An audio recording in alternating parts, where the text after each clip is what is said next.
Hello, everyone. Welcome to Thursday's edition of Take 5, where we take 5 minutes or so, listen to the words of Christ. Sermon on the Mount is what we're concluding this week, and we choose to try to figure out how to understand them, but then how to apply them to the 21st century. And in some ways, let me say this, we're not listening to the words of Christ today.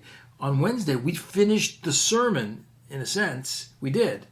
Now, the last two verses that we're going to look at of Matthew 7, 28 and 29 are Matthew's words of summary about the sermon. So we've heard the words of Jesus in the Sermon on the Mount for the last several weeks.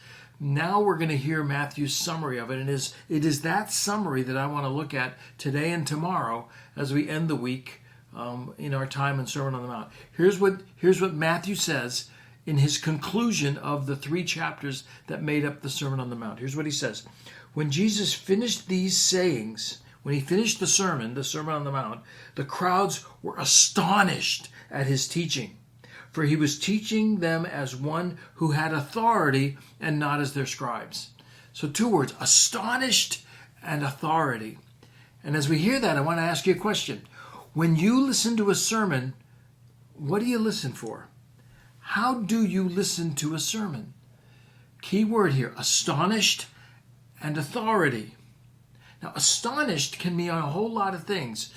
You can be astonished by a pastor's ability to speak, to own the room and really keep your attention. You could be astonished by her ability to tell really good stories. You can be astonished by how those words pierced your hearts or taught your mind. Astonished isn't a bad word, but it is good to think through, how do I listen to a sermon? How do you listen to a sermon? Are you astonished? And if so, why are you astonished? I told you a few days ago that for many years I taught, on the seminary level, I taught preaching to the young upcoming preachers. And there were several things that I did that we would do in the classroom to develop the skill of preaching. And in many ways, it's an art and a science. The art and the science of it have to do with the rhetorical abilities, the ability of public speaking, as well as the ability to study the scriptures and understand them well, and then the art of being able to put that together and communicate it really, really well so that you're interesting.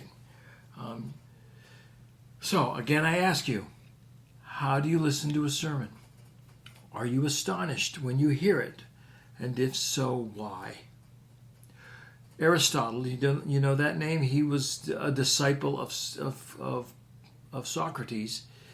Aristotle, in many ways, is the father of public speaking in the West. He wrote a little book called Rhetoric, which is the science and the art of public speaking. And in the Rhetoric, he's got 3 qualities of a message that I give to young students as well that are really, really important in evaluating a message, a sermon even. Here they are. Ethos, pathos, logos. Greek words, I know, but here they are. Ethos. Ethos have to do with the ethics. That's ethos. Tell me about the ethics of the person that's speaking. Are they ethical? And so you listen maybe to me on a regular basis, or maybe you're not from Trinity. You listen to your pastor every Sunday, or maybe you listen to blogs or podcasts of other pastors. To listen to someone regularly and faithfully, they have to have ethos, the ethics. Pathos. Is there emotion? And does their speaking grab your emotion in a good way? Do they tell stories that move your soul? That's an important thing. But then the third one is logos, their word.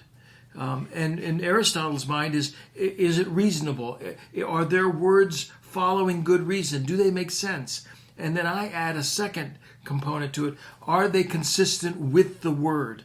And so we'll pick this up again tomorrow, but as you listen to a message, your speaker has to have ethos, they're ethical, they are godly.